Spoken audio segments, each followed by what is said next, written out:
రక్షకుడు, మనకు కొండంత అండగా నిలిచేవాడు. మనసులో తలచిన వెంటనే గుండెల నిండా ధైర్యాన్ని నింపగలిగే మహాయోధుడు, అభయహస్తంతో ఎల్లవేళలా మనల్ని కాపాడే ఆ పవనపుత్రుడి ఇప్పుడు మనసారా స్తుతించుకుంటూ శ్రీ పంచముఖ ఆంజనేయ స్వామిగా అవతారమెత్తిన కథ దృశ్య రూపంలో తిలకిద్దాం రండి.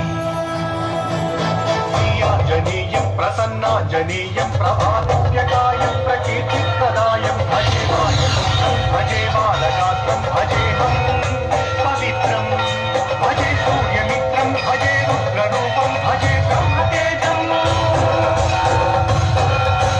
అది రామాయణ మహాయుద్ధం భీకరంగా సాగుతున్న తరుణం. శ్రీరామచంద్రుని సారథ్యంలో వానర సైన్యంతో విజృంభిస్తూ లక్ష్మణస్వామి తనతో పోరాటం చేస్తున్న రావణుడి కుమారుడు ఇంద్రజిత్ తలని బాణంతో ఒక్క వేటుతో వేరు చేశాడు.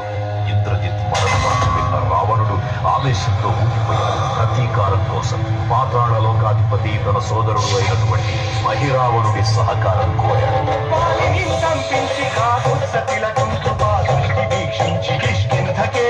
శ్రీరామ కార్యార్థమై లంకకే తెంచి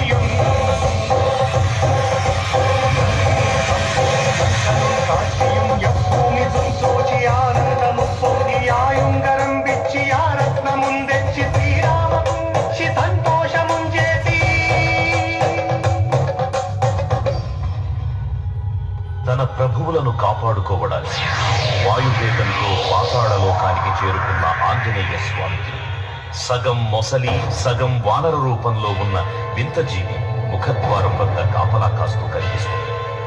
ఆ జీవి మకరధ్వజుడు అనే తన పుత్రుడని మహాసముద్రాన్ని దాటుతుండగా నీటిలో పడ్డన స్వేదవిందుడు ఒక మొసలి గ్రహించడం వల్ల జన్మించాడని తెలుసుకొని ఆశ్చర్యపోతాడు హనుమంతుడు.